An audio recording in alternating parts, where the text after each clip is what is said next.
Welcome sa hindi masyadong late after service fellowship, episode 47.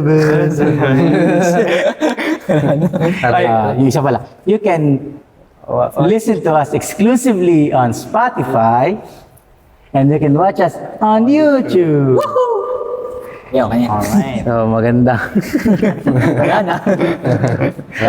Gandang umaga po sa ating lahat. Ako po ulit si Brother Michael. Po si Brother God. Ako po si Brother John. At ako nga po pala si Brother Joseph. And together we are Power Rangers. So, medyo mahaba-haba po yung panahon na wala po kaming podcast. Naging busy lang po at medyo siguro masabi natin na busy lang po. Busy. Pero of course, dahil din po sa mga nangyaring bagyo, yan, sana po safe kayo lahat. Sana hindi po inabot ng tubig ang inyong bahay. So right now po, minsan pa kami po ay magsama-sama upang magkaroon po ng pag-aaral, ng tanungan, pagbulay-bulayin ang katatapos lang po ng worship service. So bago po yun, tayo po yung manalangin. Ama naming nasa langit, minsan po Ama kami po lumalapit sa iyo, sa iyong banal na presensya, upang patuloy na pangunahan ng gawain ito. Naway sa pamamagitan po, Ama, ng iyong banal na Espiritu Santo, tulungan na po kami, Panginoon, at patuloy na ikaw magbigay ng pangunawa at karunungan sa bawat sa puso amin. Hayaan mo, Ama, na mga salita mo lamang na siyang aming narinig, na siyang patuloy na maging kalakasan, maging pananampalataya, maging liwanag sa bawat sa puso amin. Hayaan mo, Ama, na salita mo ang siyang patuloy na magpakilala sa amin patungkol sa aming Panginoon Kristo upang patuloy na magpuspos kami ng buhay at ng katotohanan. Salamat po aming Ama, muli po inaki namin ang katagumpayanan ng gawain at ibinabalik sa iyo ang papurit pasalamat sa pangalan po ng aming Panginoon Jesus. Amen. Check mo nga po naka-play. Nakalimutan ko eh. Wait lang guys ha. Naka-play. Okay, ikakat na lang namin to. And cut! So, kamusta naman ang Friday natin? Ang Friday prayer meeting. Kamusta? O ano ang itinuro ng Panginoon? Sorry. Dito sa napag-aralan namin sa Friday, actually ano lang siya parang patuloy-tuloy lang siya na continuation sa mga past na Fridays na mga teachings. Pero for me, parang habang nung nasa Friday, nandun ako sa likod ako po, habang pinapakinggan ko yung preaching, siguro parang may nag-sudden click sa ano ko, sa isip ko na sa'yo, ganun pala yun. Parang nagkaroon lang ako ng sudden realization sa'yo. Ngayon ko lang na-realize yun.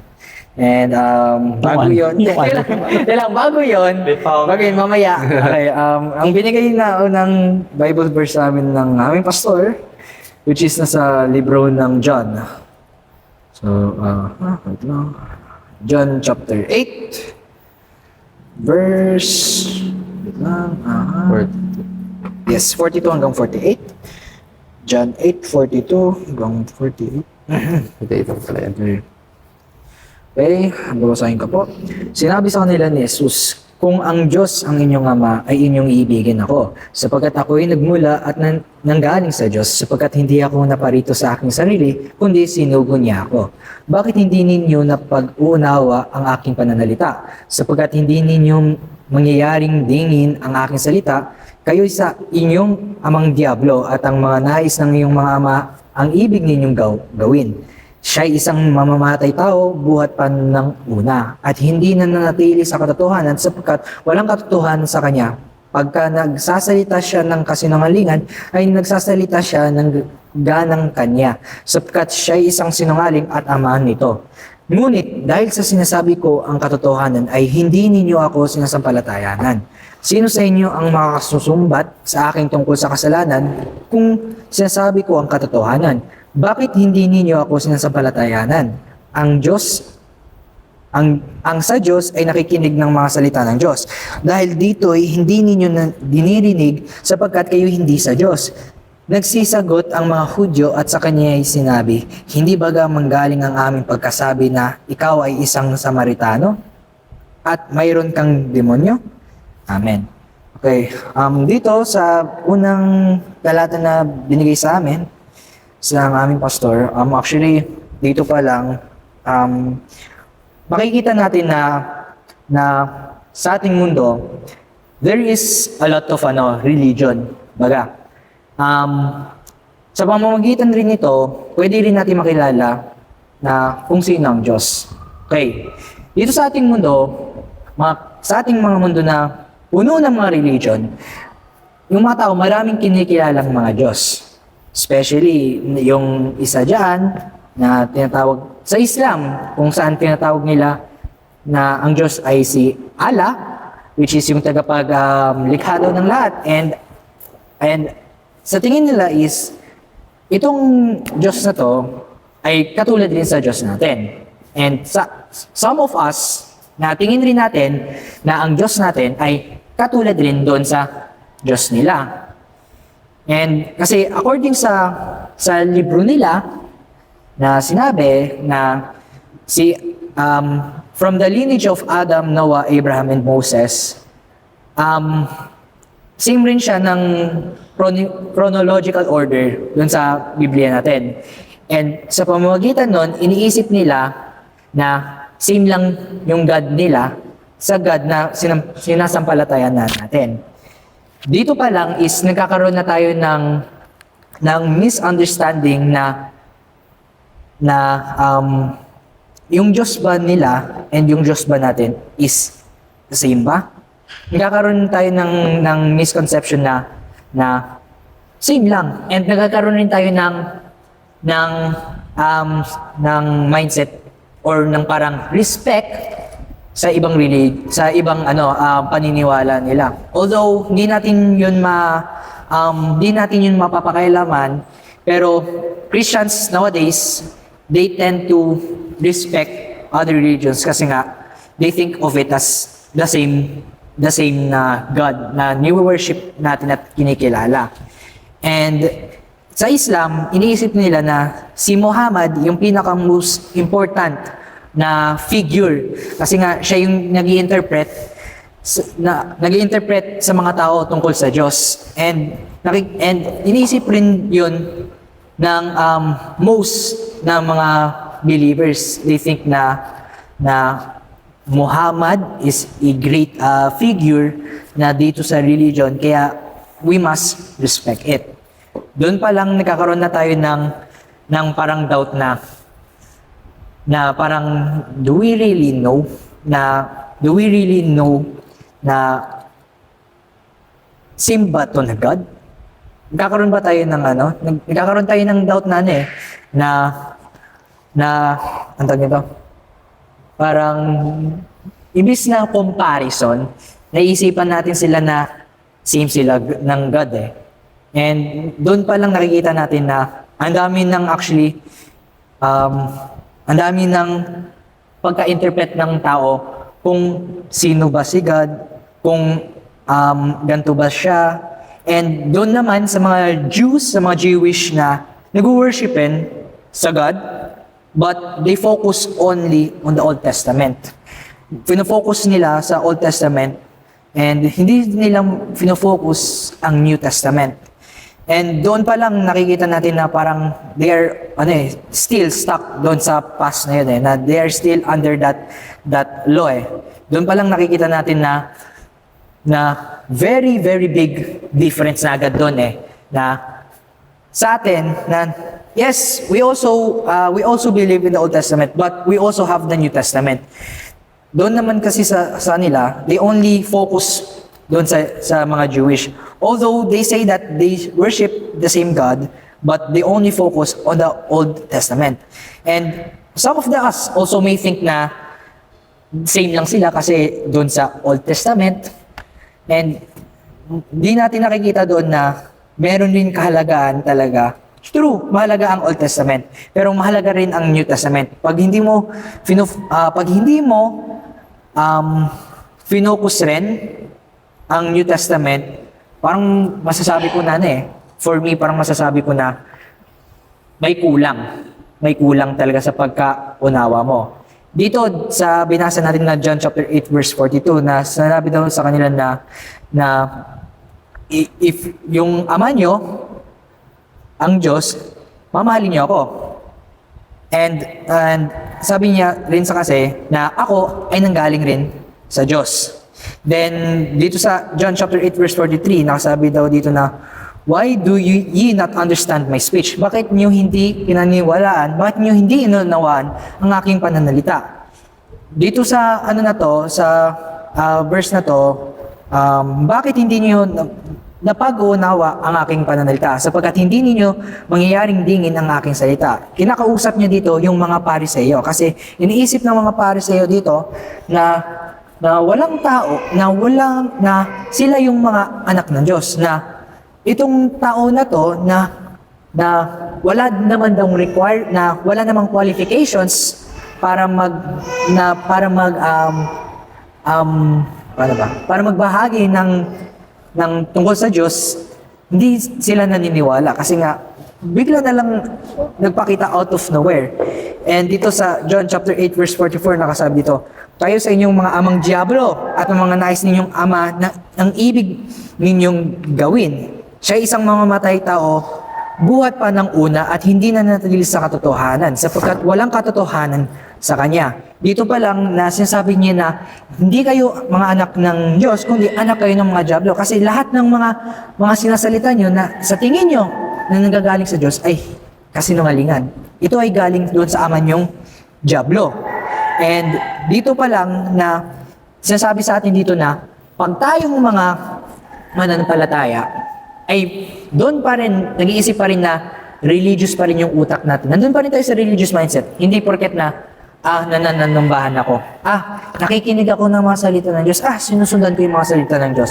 Doon pa lang, nagkakaroon na tayo ng religious mindset kasi iniisip natin na ito yung mga qualifications na na kailangan dapat para maging appealing para sa Diyos. Kaya since ito yung mga requirements, I must have this on me para meron akong rights para makapagbahagi o makapagturo tungkol sa Diyos. Doon parang nagkakaroon na tayo ng religious mindset, ng religious faith, and through that, hindi tayo magkakaroon ng salvation. And ang problema kasi sa mga Pariseo is na sila ay nakatira doon sa tinatawag na law. Binigyan sila ng commandments. They took it as law rather than love. And through that, nakikita nila na ito yung commandments ng Panginoon. Kailangan dapat maging masunod, dapat sundan to. Dapat maging masunurin. Kung magiging appealing ako sa Panginoon, kailangan ko sundin to ng absolute. Doon pa lang nagkakaroon na tayo ng religious mindset. Hindi natin naiisip sa mga sarili na hindi nila naisip sa mga sarili nila na kahit sila ay tao lang rin at hindi nila ma-reach yung kahabagan ng Panginoon. Doon pa lang nakikita nila sa sarili nila na karapat-dapat sila sa Panginoon kasi meron silang kaalaman. Kasi meron silang kakayanan na magturo. Kaya nga tinawag silang high priest kasi nandun sa kanila yung status, nandun sa kanila yung power na sila yung may rights na para makapagbahagi. Doon pa lang nagkakaroon ng religious mindset. And nung si Christ ay pumunta ng Israel as a truth, hindi nila inaccept. Hindi nila inaccept kasi bigla na lang nagpakita out of nowhere. And doon kung babalikan natin sa John chapter 8 verse 44, nakasabi doon na, nakasabi na, siya'y isang mamamatay tao. Buhat pa ng una. Ibig sabihin dito ng mamamatay tao ay sinungaling. Ibig sabihin dito na, kinoconsider niya yung mga Pariseo na to ng mga mamamatay tao kasi yung mga salita na nanggagaling sa kanila ay walang buhay. Walang buhay. Sapagkat kay Kristo lang yung merong buhay. Kaya doon pa lang na sinabihan sila ng ating Panginoong Hesus Kristo na sila ay mamamatay tao, pinapakita doon na lahat ng mga sinasabi nila sa tingin nila na nanggagaling sa Diyos ay parang katotohanan. Pero sadly, hindi. Pag babasahin po natin ng John chapter 1 verse 1, nakasabi dito na nang pasimula siya ang verbo. At ang verbo ay sumasama sa Diyos. At ang verbo ay Diyos. Doon, dito pinapakita sa atin ng talata na to na si Kristo lang ang salita. Siya lang ang salita na kasama ng Diyos sa simula pa lang at hindi yung mga tao. And if babasahin and if I understand natin to ng maigi, makikita natin na tayong mga tao, no matter na kaano man tayo kagaling, kaano man natin iniisip yung na marunong tayo sa salita ng Diyos, na may kaalaman tayo sa salita ng Diyos, yun ay, we are still under the religion. Nandun pa rin tayo na under pa rin tayo ng law na nare-recognize lang natin ang job law. Kasi nga, ayun lang yung gusto sa atin na ipaunawa na ang law ay utos lang. Yun lang talaga. Yun lang yung gusto sa ating paunawaan. Pero not knowing na ang law ay yun rin ang katotohanan. Siguro mahirap sa ating mga tao na unawain to kasi nakikita natin yung salitang utos talaga as literal na utos. Kahit ako, nung una ko itong narinig, actually, naiisip ko na, okay, pag sinabing utos to, strict to, dapat sundin, dapat hindi to na disobey. Kaya nga nagkakaroon tayo ng parang self-doubt pag hindi natin nasusundan yung mga utos kasi inisip natin na hindi natin nagampanan, hindi natin nasusundan, nagkakaroon tayo ng guilt. Pero clearly, hindi yun yung literally na only word na utos pag galing sa Old Testament, but rather it's also the truth. And knowledge alone of men, never natin makukomprehend ang Panginoon. Pero through Him giving the law, we can come near and understand Him as the truth. Pero tayong mga tao, we only took it as a command, not as truth, which is yun yung sad. Kaya nakikita natin yung law as a parang restriction. Paano mo nasabi na paano mo nasabi na we take it as a command lang yung truth? Masasabi ko na we take it as a command but not as truth. Maybe masasabi ko kasi sa kinalakihan natin. For me, I took it as a command before kasi yun yung pinakauna sa aking, maybe sa atin naman lahat eh. Sa loob ng bahay, one of the things na lagi natin sundan is yung mga utos na sinasabi natin sa atin ng mga magulang natin. And para sa akin, na ano ko siya doon na, okay, kinumpare ko siya doon sa command na to na, okay, since ito yung command, maybe ganun rin about doon sa Old Testament. Maybe yun rin yung ibig sabihin ng command. Kaya, not knowing na, pagka-take ko nun, hindi ko pala in-understand na, hindi pala yun as literal na command lang, pero as truth. Kaya masasabi kong maybe, kung paano ko na-understand yung salitang utos rather than its meaning na truth. Yun yung sa akin. Yun kasi yun, di ba? Parang, tawag ko. Kasi kung, for example, same as the Pharisees, they are obeying the law. Di ba? They are doing this one. And, in the present day time Christian, di ba? Halos ganun din naman tayo. We worship because it's been commanded to us. Di ba? We give our tithes, offerings, we do our service, diba? Because it's a command from the Lord. Pero yun nga bakit napunta sa sinabi mo na nagiging command siya, hindi siya nagiging truth. Nagiging command siya para sa akin kasi parang yung salitang command, parang may restriction eh. Nagkakaroon siya ng parang restriction na, ito yung command, may restrictions na dapat kailangan gampanin, dapat kailangan gawin. Para sa akin, ganun yun. So halimbawa, ginawa yun ng isang Kristiyano, nasa katotohanan na ba siya? Para sa akin, if ginawa niya yun, masasabi kong para sa akin, if ginawa niya yun, tas masasabi ko bang nasa katotohanan siya. Masasabi kong ano sir eh. Masasabi kong pag nakikita niyo yun as katotohanan, So, paano nga yun? Paano, yun ang ano eh, yun ang masabi kong magiging second question ko na, paano natin malalaman yun as katotohanan? paano natin malalaman yun as Di ba? katotohanan? Paano mo masabi ng isang mananampalataya? Nag-work sa katahanan. Kasi yun ang narinig ko eh.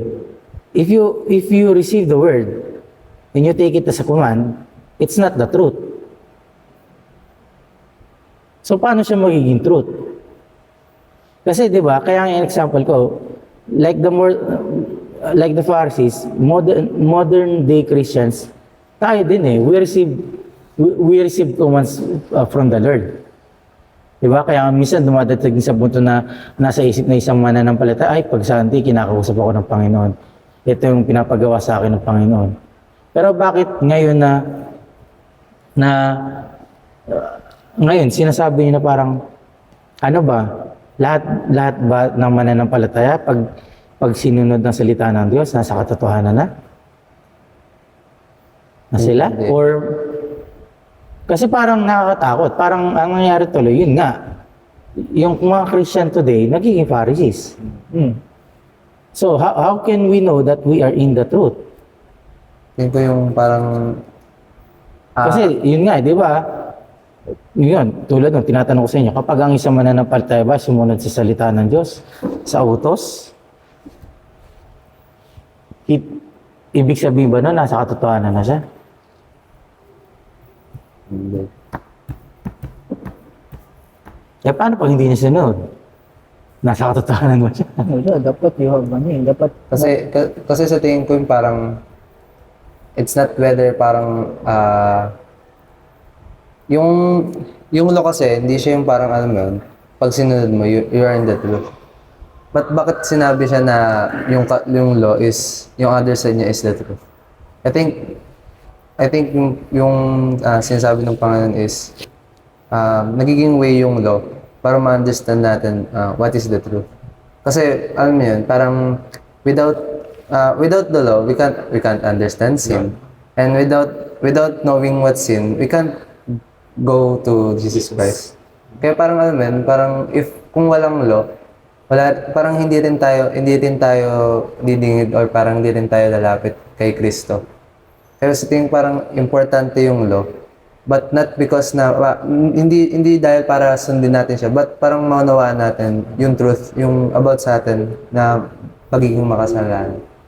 So in short, ang isang mananampalatay na sumusunod sa utos ngayon, hindi ko sinabing kautosan yun. Hindi nga. Yung Utos, yun nga eh.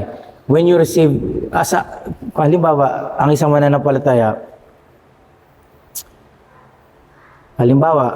may sinunod siyang utos ng Panginoon. I'm not saying it's from the law. I'm just saying na, I'm comparing it na para kasi tayong Pharisee. Okay. Kung ang Pharisees sumusunod under the law, of course, we believers, we are under Christ. And we follow the law of Christ. Kaya nga, na-example ko yun na may mga mananampalataya na sabi, ito utos ng Panginoon. Utos na ganyan. Okay. Kaya nga nasabi ko, di ba, even our worship service, it's a command from the Lord. Di ba? Even yung pagbibigay natin ng tithes, offerings natin, it came from the Lord. Kasi sinabi niya. Pero, ang inaano ko lang is, ibig sabihin ba nun, pag sinunod ng mananampalataya yun, nasa katotohanan na siya. Okay. It's not specifically sa law.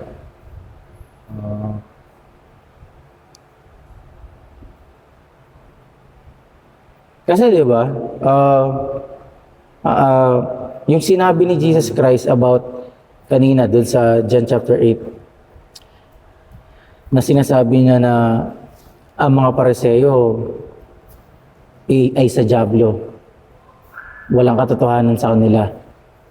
Kasi kahit sila, even though they are obeying the law, they are called by Jesus Christ as the devil, of the devil.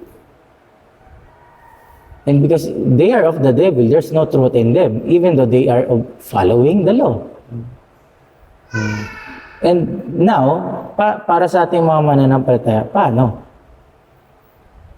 Paano mo? Does it mean that as a Christian who obeys the words of Jesus Christ, the law of Jesus Christ, we have the truth? We have the truth? Ah, Kasi parang yun yung punto ng Friday eh. And my question is, paano natin malalaman na tayo ay nasa katotohanan? Ang sagot ko dun is, kapag sinusunod mo ba ang salita ni Kristo, nasa katotohanan ka na? I mean, kung Because babalik tayo doon sa isang parable ng Panginoon Hesus. May mga taong sumunod, gumawa. 'Di ba? Sinunod yung niya, pero sabi ni Jesus Christ, di ko kayo kilala. And now, I'm thinking, paano yun? Paano mo sabi na nasa katotohanan ka?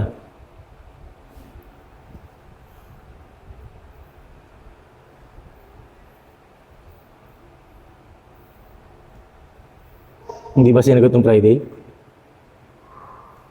wala lang ako notes na. Pero alam ko may sinabi doon eh. Di ba? Kasi yun ang nagiging natin. Kasi sometimes, I think, I think pumapasok din sa isipan ng isang mananampalataya yun eh. Na, Paano lang naman. yung I think, ewan ko sa inyo kung dumating kayo sa punto na parang, as you obey the Lord, ano ba? Tama ba to? Parang, di ba? Kasi minsan may ganun pumapasok sa isipan ng tao eh.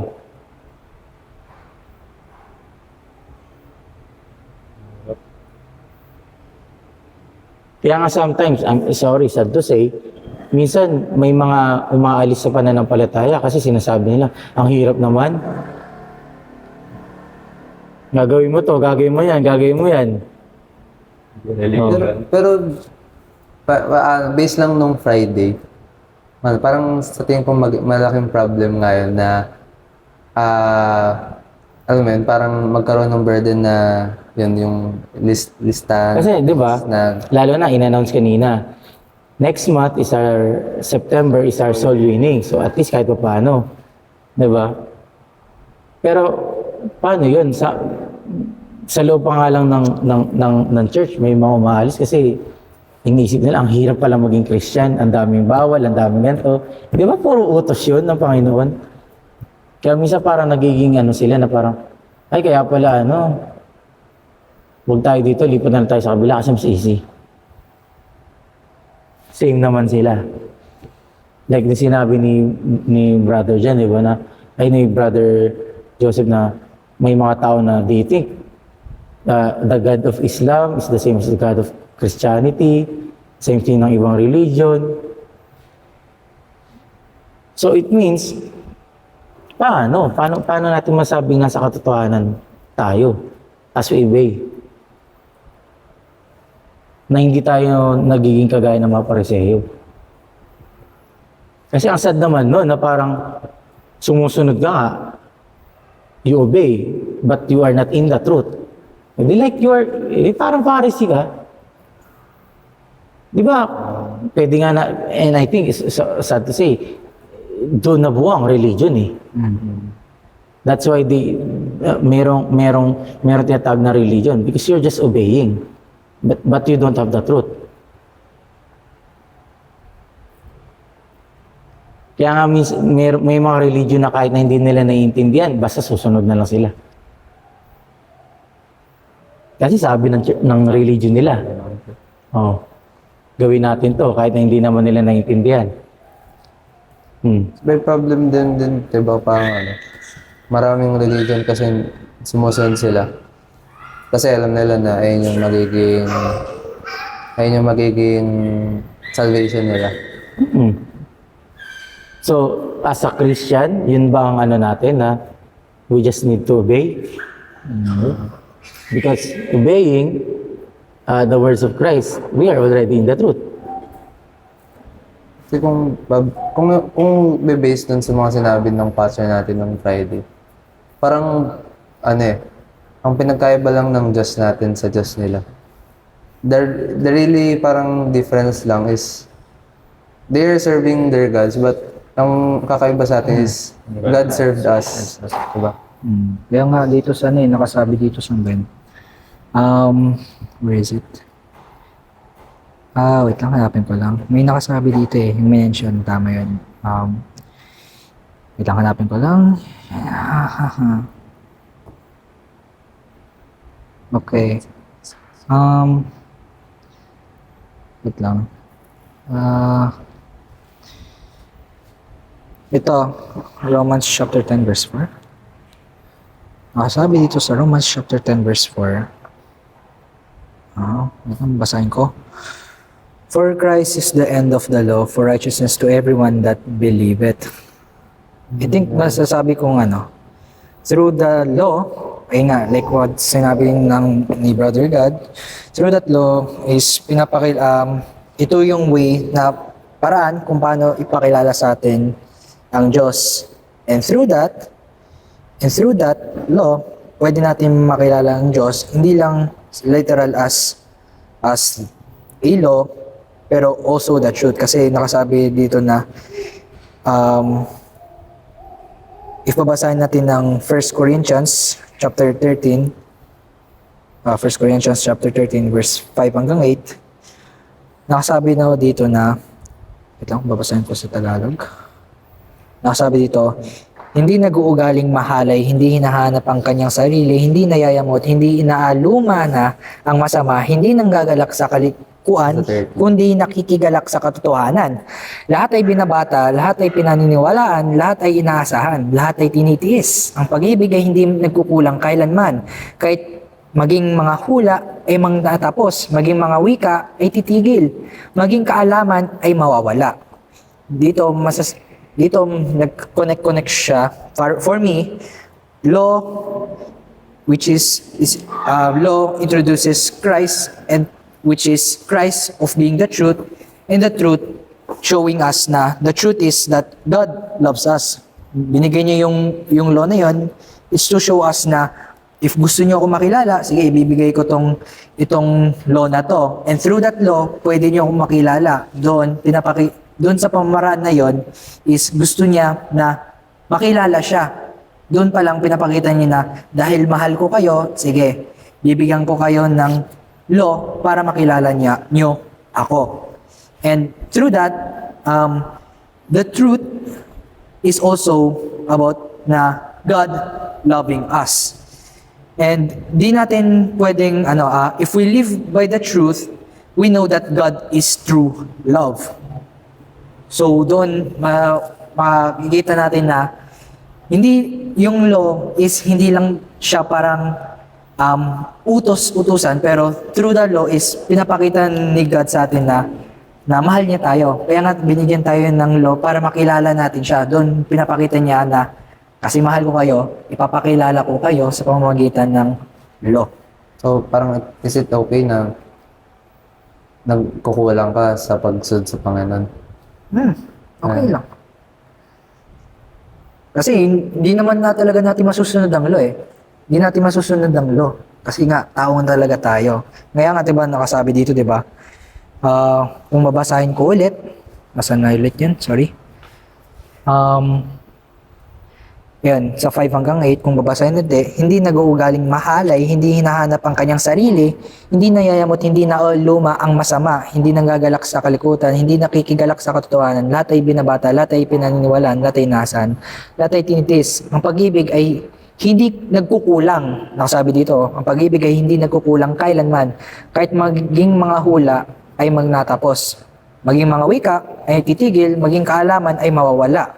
Lahat ng ating mga, masasabi ko dito sa 8, especially itong 8, lahat ng ating parang naiisip na bagay ay mawawala rin kasi nga ang pag-ibig ay hindi nagkukulang kailanman, which is that is of Christ. So masasabi ko, if you are in truth, alam natin na God is love. So, yun ang So yun ang magiging conclusion natin na ang isang mananampalataya nasa katotohanan may pag-ibig. Hindi. Parang Hindi, ano, I think may ano ano, parang kasi nung diba in-explain sa atin, this love, itong love na to, ano it doesn't speak about ano yung kailangan gawin ng isang mananampalataya. hindi. But it speaks about yung love ni God to us. Kasi tama naman yun. Meron bang tao dito na perfectly kayang i-bear all things, believe all things, hope all things, and endure all things lagi? Diba parang, Posible. parang sabi ng ating pastor, it's true na, yes, nangyayari to, but sobrang slim lang ng chances na nagkakaroon tayo ng gantong feeling. But not all the time. May kilala ako. Ano ba yan? Yeah, may kilala ako. Sino? Si Jesus Christ. So, Kaya nga parang, it doesn't speak about us people, yung it's our love. But it speaks about our God. so in short, ang isang Kristiyanong nasa katotohanan ay, yun ang tanong ko eh. Ano? I think pwede natin siya i-discern kung saan, kung titignan natin yung self natin. Kasi sabi natin, as Christians, diba? Gaya nga ng sabi ko kanina, na yung mga pagpunta ng church, pag-serve sa Kanya, ay kami sa utos. And dito natin makita kung titignan natin yung sarili natin, if susundan natin yun, ayon ba sa righteousness of God or our own righteousness. Kasi kung nasa sarili nating righteousness, imposible nating ma-please si God. And doon din natin mapapasok yung yung verse na sinabi ni Brother Joseph na ano nga ba yun ulit? That or yung sinabi ni God na yung hindi katulad sa ibang gods, diba? Na yung tao yung mismo nagsiserve sa God mismo, but yung God natin, siya nagsiserve sa atin. Kasi kung titingnan natin yung life natin ngayon, di ba? We are freed from sin and hindi na tayo yung mismo na hindi na tayo mismo yung nabubuhay for ourselves, pero yung si God na mismo yung gumagalaw by His Holy Spirit, which was given to us after namatay siya. So, kung isipin natin na ginagawa natin itong bagay natin sa ating own righteousness, I think doon na siya nag-fall sa on truth. Pero kung titignan natin siya as nagagawa lang natin tong bagay dahil kay Kristo, I think doon natin makita na we are in truth. So in short, I think ang isang in short, ang isang mananampalatayang nasa katotohanan ay, I think they understand yung love ni God. Yan. so naiintindihan ang pag-ibig ng Diyos. Kasi kung naiintindihan mo yung pag-ibig ng Diyos, you know the truth na even though you sin, you don't need to condemn yourself. But ang hirap, diba? Ang hirap dahil hindi condemn yung sarili mo. Guilty lahat, guilty. So in short, ang isang mananampalatayang nasa katotohanan ay, alam mo ang pag-ibig ng Diyos. Parang di kayo kumisido. Tama. Kasi yung truth yung yung love and mercy ni God Diba? So, Okay. you will be in the truth if Kung naniniwala kang mahal ka talaga. at may Nagets ko mercy. na. Hindi. Loading lang. Walang notes eh. In short, ang isang mananampalatayang nasa katotohanan ay, Diyos. Parang siya ko lang ito. Parang ayaw paniwalaan. Nagla-loading. Latang na ako, nagpuyat na ako. Partida for us. kasi diba yun ang ano natin eh. Kaya ko siya inaano. Kasi, unless masagot natin yun, mapupunta tayo sa kategory na Pharisee. We are just like Pharisee. If we don't have the truth, then we are just like Pharisees. There's no truth in us. And if there's no truth in us, then God is not our Father. Our Father is the devil. Kaya nga inaano ko na, Importante malaman. napaka-importante yun na hindi lang sa atin, malaman din ng mga nakikinig na ang isang mananampalataya nasa katotohanan ay Wow, may pag-ibig ng Diyos. Grabe na. Itatanong mo sa beses. Kasi di ba? Kasi parang ano eh, sure na kayo dyan. Ng isang taong nasa katotohanan may pag-ibig ng Diyos. Uy, gumagano ako. Sabi mo yung ano ka, sigurado. Kasi di ba, paano ba kasi ano ba ang katotohanan? Pag-ibig. Uy, sinabi sa Bible ng pag-ibig, katotohanan? I mean, kasi... Kasi di ba sabi ni Jesus Christ, ang katotohanan ay ang salita. Salita pala, specific. Hindi lang nakakonect yung dots. Kasi di ba, if Jesus Christ said, kung titingnan natin sa John chapter 17,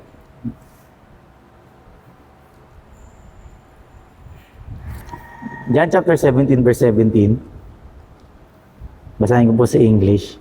Sabi kasi dito ni Jesus Christ, sanctify them through thy truth.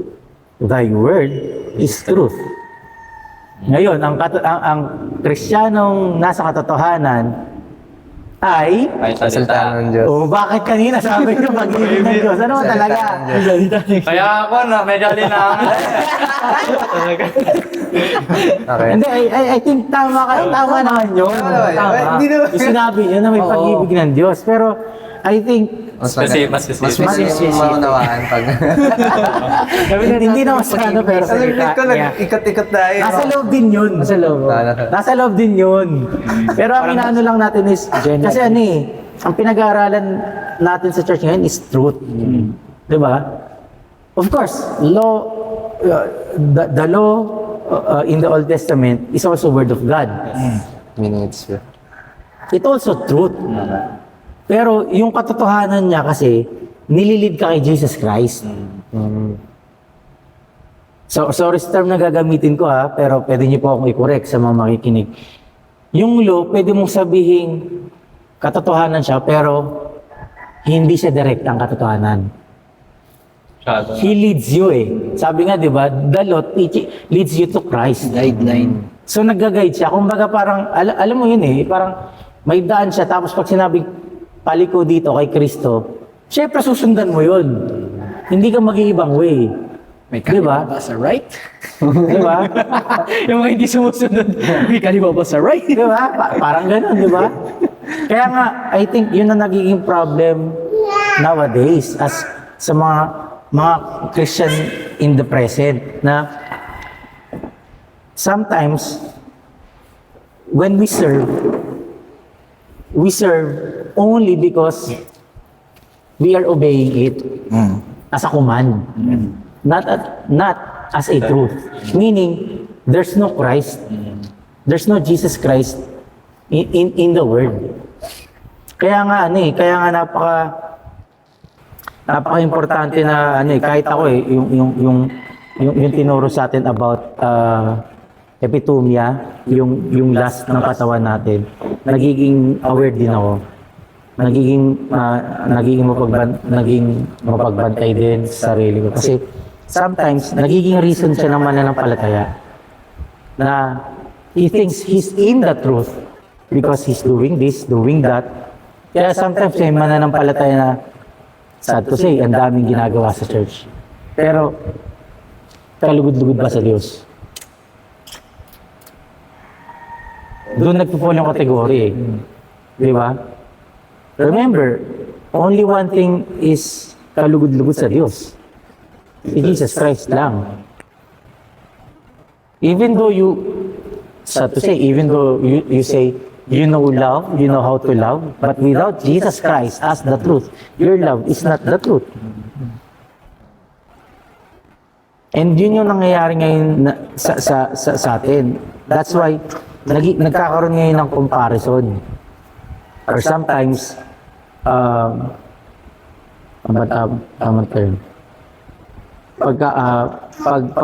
halimbawa, paghalintulad, yun nga na, yung God natin, kagaya lang ng God ng iba. Kaya minsan napapaisip ako na, ibig sabihin ba, inisip ba nila nun yung God natin, nakagaya ng iba? Same lang or isa? Kasi ang ginagawa nilang categorize, yung God natin, parehas lang ng God ng iba. Meaning, same lang. So parang dating, parang isa lang. Di ba? Doon pa lang, masasabi natin, wala nang katotohanan sa kanila. Because some religions, their gods, yun nga, tulad sinabi nyo, ang gusto ng Diyos nila, gumawa ng ganito, gumawa ng ganyan, puro works. Diba? And dumadating sa punto na parang, nagiging reason nila yun na, ay, kaya ako maliligtas kasi, ginawa ko yan, inutusan ako na gawin to, ganito, ganyan. May checklist sila. Di ba may to-do list sila na inuto sa akin to, ganyan. So, 100% sure na ako sa langit. May qualifications na. Hindi eh. Sabi nga sa atin, di ba, na hindi tayo makapunta sa langit dahil sa mga works natin. Kasi nga, sabi nyo nga kanina, yung Diyos natin, yung nagtrabaho, yung gumawa, hindi tayo. And I think, yun yung isang katotohanan na dapat nating matanggap or like, we need to believe in. That our God already made a way. It is finished na. Nakakatanga yan, no? May way na siya gumagawa ka pa. Yun nga, di ba? Para Kaliwa ba sa right? Diba? Nakakagulo. May daan, may way na ng kaligtasan, gumawa ka pa ng isa pa. Ngayon, nalilito ka, saan yung dadaanan mo? And I think, yun nga eh. That's why we should really, declare it eh. Kaya nga ngayon, doon sa worship service natin, di ba, na Jesus Christ Lord, Jesus Lord in Christ, di ba? Mas maunawaan na natin ngayon na, ay, sino ba talaga yung sinasampalatayanan natin? Do we really believe in Jesus? But, sinong Jesus? Yun, papasok na naman sa kategory. Kasi, lahat ng tao, kilala si Jesus. But, do they believe Him as the Christ? Di ba? And that Christ is the truth. That Christ is the one who's been appointed to do the works. Di ba? Kaya nga yung law na hindi natin 100% na magawa, siya yung nagdirekta kay Jesus Christ na gumawa nun 100%. Kaya nakakatuwa yung nakakatuwa ngayon yung revelation sa atin agad na ito yung truth na kailangan natin panghawakan ngayon. We should really believe in Jesus Christ, not just Jesus. Because kailangan siyang tawagin Jesus kasi nga nagkatawang tao siya. Walang tao sa mundo na walang pangalan. That's why God gave him the name Jesus.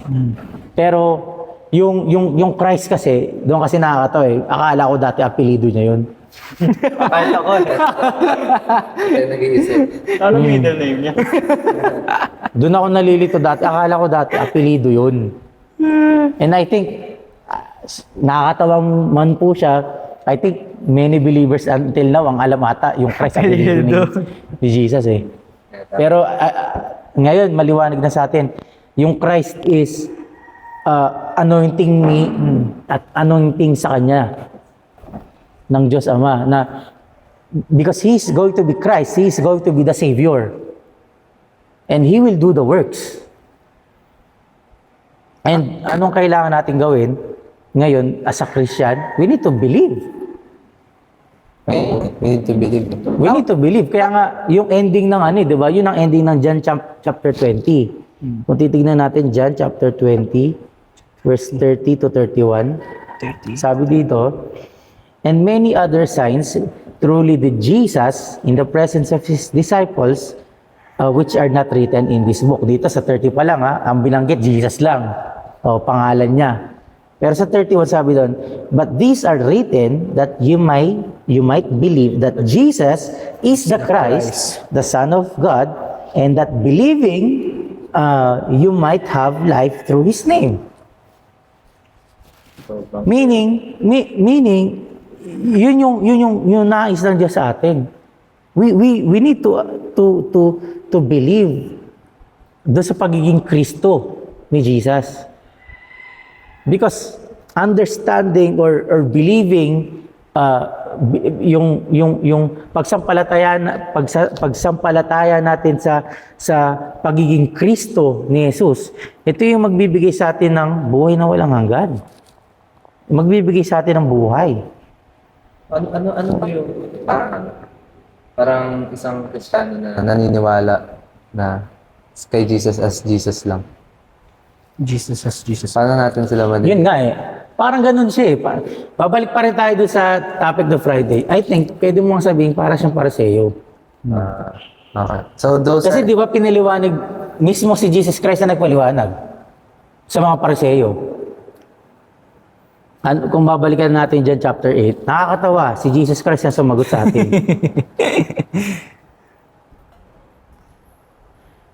Yan no? Verse 47. Mas maganda sa Tagalog eh. Sabi sa Tagalog, sabi dito ni Jesus, ang sa Diyos ay nakikinig ng mga salita ng Diyos. Dahil dito hindi ninyo ako dinirinig sapagkat kayo hindi sa Diyos. Sakit. Meaning, Jesus Christ is already speaking with the Pharisees about the Word of God, which is the truth. Pero hindi dinidinig eh. Now, paano natin titingnan ang isang mananampalataya na walang Kristo? They do not hear or receive the words of Christ. Pag sinabi kong hear, it means they do not believe. Kaya nga minsan nakakalungkot eh. Meron talagang punto na pag natapos ang worship service, sorry po, hindi lahat ng nagsisimba nakikinig naman. Baka, yes. Sometimes nga pagtapos ng worship service, may mga Kristiyano na hindi alam ang worship service. Ako nga, naano nga ako eh, pag nito. Pag nandyan ako sa baba, nagtuturo kasi sa children ministry, napapansin ko, yung iba sa mga youth, di ko na-mention yun, sino sila. Pero yung iba sa mga youth, hindi pa tapos ang worship service, nakatambay niyan dyan sa baba, nakatambay dyan sa labas-labas, wala na, basta. Sinasabihan ko sila, alam niyo, sayang yung mga ginagawa niyo. Imbis na doon kayo sa taas, nakaka-receive kayo ng salita ng Diyos. Nandito kayo, nakatambay sa baba. Gusto niyo palit tayo, doon ako sa taas, ako makikinig. Yun nga eh, di ba? Yun ang sad reality na nangyayari na many Christians know Jesus. I can even say many believe Jesus. Many Christians believe Jesus, but they do not believe Him as the Christ. parang atin sinasabi nila, Jesus Christ. But kung Kung iintindihan natin yung meaning ng Christ parang naniniwala lang talaga nga sila kay Jesus. Diba?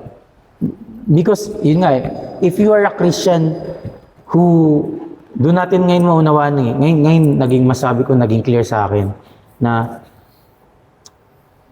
pag naunawaan mo talaga, para maunawaan mo talaga, makilala mo si Kristo, yung pagiging Kristo ni Jesus, kailangan mo talagang bumalik sa law. You need to understand the law. You need to have a view on the law. Kasi marami kasing tao, ang tingin nila, yun nga ang tingin lang kasi natin sa law, puro utos, bawal, mahirap gawin, mga restrictions, ganyan. Yes, that's all. Pero parang pili ko, surface pa lang yun eh. Pero pag naintindihan mo yung kautusan, di ba? Pag naintindihan natin ang kautusan, please, sa lahat, mga makikinig po, i-watch nyo po yung worship service ng church sa Facebook. I can say, magbabago po yung faith life ninyo, natin. Kasi, yung law, grabe siya eh. Doon pa lang di ba? Totoo nga, yung law binigay sa atin para makilala natin ang Diyos. Pero hindi mo siya makikilala hanggat hindi mo nauunawaan yung kautusan eh. Kaya napakalalim niya. Kaya pwede natin sabihin, hindi siya basta mauunawaan sa isang upuan lang. Kasi malalim siya. Pag pinag-aralan natin yung law. Ito yung law, yung resume ni Jesus. Kasi ano siya yes, the law is like parang book lang ng mga kautusan. Hindi ko alam kung ilan ang law ng, I think more than 1,000 ang law ng, ang law pag pinag-aralan natin. Pero ang punto kasi nun talaga, di ba, hindi mo yan magagawa lahat. Because God is holy. And to be near God, which is holy, you need to be holy. And because of sin, di ba? Dahil sa kasalanan na yon na nataglay natin, it became a hindrance. Kung gusto mong pilitin na lumapit sa Diyos dahil ikaw ay may kasalanan, pwede mo naman gawin mamatay ka nga lang. Dahil walang makakalapit sa Diyos sa kasalanan. Kaya binigay ang kautusan. But the thing is, you will do it every day. Lalo na kapag sabi nga, 'di ba? Lalo na pag nagbasa ka ng kautusan, laging nasa kautusan. Pag nagkasala ka, gagawin mo 'to. Pag nagkasala ka, gagawin mo 'yan. Walang araw sa isang tao na hindi siya nagkakasala. And if you are living according to the law, hindi ka magso-survive. Lalo na ngayon. Dami na in-offer. Ang dami mong i-offer. Doon palang talo ka na. Pero ganun nga, kasi knowing that God na they will see. Alam kasi na it's just a shadow of truth. Kaya there's a way na parang kahit magkasala sila, they can offer. Yun nga. Di agad automatic Yun nga, there's a way pero hindi siya permanent. Magiging burden pa rin. That's why ang point ni law is to see that hindi natin niya magagawa. That's why you need to believe in the Christ. Why? Because the law will point you to Jesus Christ on the cross. What is the representation of the cross? Salvation. Hindi lang salvation perfection ng law. And I think ang sign nun ng perfection ng law, nung napunit yung tabing Kasi 'di ba yung na separation, God and the people. Kaya nga may veil. But because Jesus Christ perfected the law, nabigyan ng way. And that is the reason why should we believe in Jesus Christ. Na wala tayong ginawa, kaya nga siya tinawag na grace. Ang problema ngayon, ang mga tao, dinidisregard si Christ. Pinipilit pa rin na kaya nilang gawin yung law. That's why the Pharisees never listened to Jesus Christ. Di ba? Pinipilit nila Pinipilit nila na hindi. Ito, law. Ito lang gagawin namin. Karapat-dapat na kami sa Diyos. So hindi sila nanawa talaga na maliligtas sila to word of Christ. Yes. Kasi pinipilit nila yung Pinipilit nila. I think kung Dumating pa nga sa punto na sinabihan nila si Jesus Christ nag-disobey Kaya siya na... Di ba kaya nga siya napako sa krus? Kasi si pinipilit nila, nag-disobey siya Sabat. sa law. Doon pa lang, masabi mo, they are blinded. They do not even, they did not even understand Jesus as the Christ. They only Jesus like what? Di ba? Ang lagi nilang tingin kay Jesus Christ, anak lang yan ng karpentero Anak lang yan ni Maria Kaya nga I think pag nagsasalita si Jesus Christ ng Word of God, gumagan yung mga pariseo. Kasi hindi na si Jesus. Kasi nga, di ba, wala Sabi ni Jesus Christ kahit ano sabi ko sa inyo, hindi kayo nakikinig. And I think, sad to say, some believers are becoming like that. Kaya nakakalungkot. Baliktad eh. Bakit? Kasi dati, alam niyo, sinasabi ng mga Pharisees ayaw nila si Jesus Christ eh. I think ngayon sinasabi natin na kailangan natin si Jesus Christ. Pero hindi natin, yun nga, pero hindi mo naman, Hindi, parang baliktad lang yun. Oo, baliktad lang. ewan ko, baka nga pag may tinawag, subukan natin, pag may tinanong ka mananampalataya, bakit naging Kristo si Jesus? Birth certificate. Oh. May palagay niyo ba may makakaalam?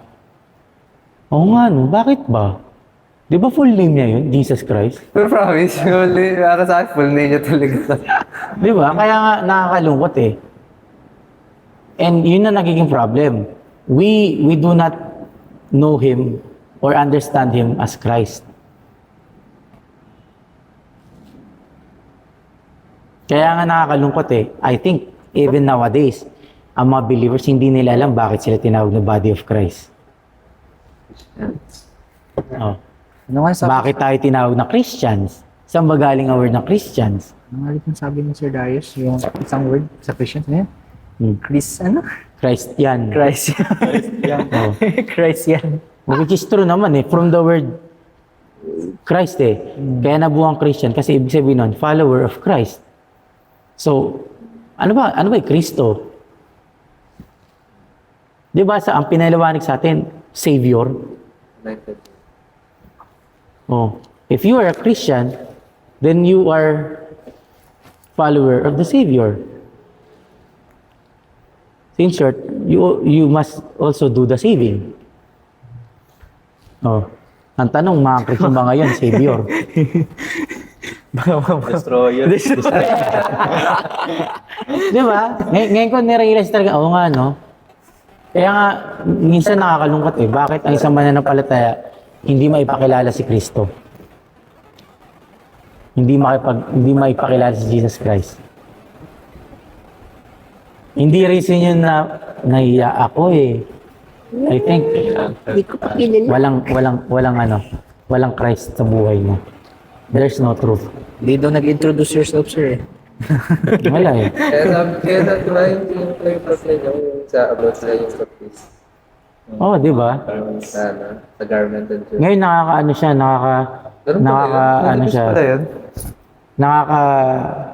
ngayon mas naunawaan na natin siya ngayon. Na yung tinutukoy na, I think, sa akin lang yung tinutukoy na whole armor of God, hindi literal na armor eh. Kahit ako, tingin ko, literal na armor kasi. Yung parang sa warrior. Helmet, breastplate na Light na armor. Oo.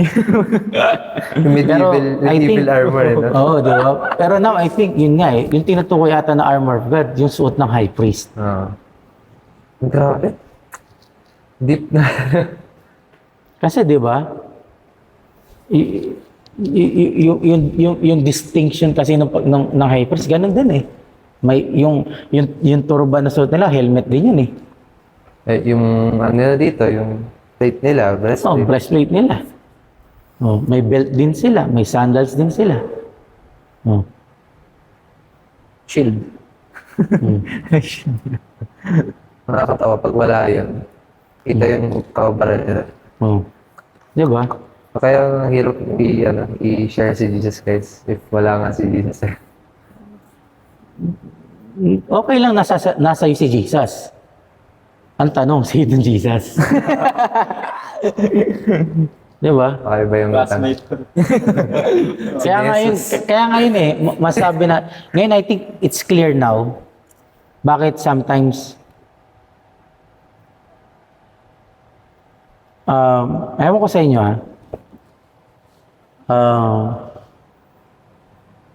bakit sometimes may mga taong, naalala niyo ba yung minsan may nagpapalayas tayong demonyo sa sarili natin? Di ba? Nagkakasaw tayo. Bakit sometimes parang, minsan kasi, sorry yung mata ko kasi malibot eh. Bakit sometimes parang nagkakasaw ka naman in Jesus name pero parang walang nangyayari? Ngayon ko lang na-realize, sino ba Jesus yun? Pinaniniwalaan mo? Di ba? Oo. Pwede Kaya nga, Savior. kaya ngayon ngayon, ang dami nagpapakilalang Jesus. Di ba? Ngayon ko lang na-realize, ang dami nagpapakilalang anak sila ng Diyos. Sila daw ang bagong Kristo. Yung Korean na cult leader. Sabi ni John, di ba, sa aklat niya, ang Antikristo, walang katotohanan. Dahil ang katotohanan lang ay ang salita ng Diyos. At ang salita ng Diyos ay si Jesus Christ. And I hope, kahit pa paano, lalo po sa mga nakikinig, maging aware din po tayo. That's why we encourage you po na maki-join po kayo sa worship service namin pag Friday, Lord's Day, Sunday, yan po. Para maging clear po sa atin. And yun nga, total, inopen ng pastor po namin. Pag may mga question po kayo, mag-message lang po kayo sa PHJC Facebook. May sasagot po. May sasagot ba? hindi ko po sure. Pero mag-message po kayo sa podcast, sa comment, mag-ano po kayo, wag po kayo matakot. Hanggat maaari po, hindi naman kami sasagot. Yes, ilalapit po namin sa pastors po namin para magkaroon po ng clear understanding sa lahat. Na nawa, lahat po tayo, magkaroon tayo ng desire na maging isang Kristiyano po na nasa katotohanan, na sinasampalatayanan at kilala po si Jesus bilang Kristo. So, bilang pagtatapos po, samahan niyo po kami sa aming pananalangin. Sige, Brother Jan, ikaw na mag-lead ng prayer natin. Diyos Ama, patuloy kami nagpapasalat sa oras na ito, patuloy kami hindi pinabayaan patuloy kami tinuturuan ng salita at nawagan namin din sa mga nakikinig huwag kami pababayaan tulungan niyo kami sa lahat ng binibigay niyo sa amin sa maunawaan namin ito ayon sa inyo lamang natin kung saan sa inyo katwiran niyo patuloy kami kalalahanan sa iyong salita at sa iyong katotohanan naman. Sabihin ng Panginoon, sa araw-araw namin gagawin naman. At patuloy lamang ikaw ang mag-ayos sa aming mga buhay. In Jesus' name we pray. Amen.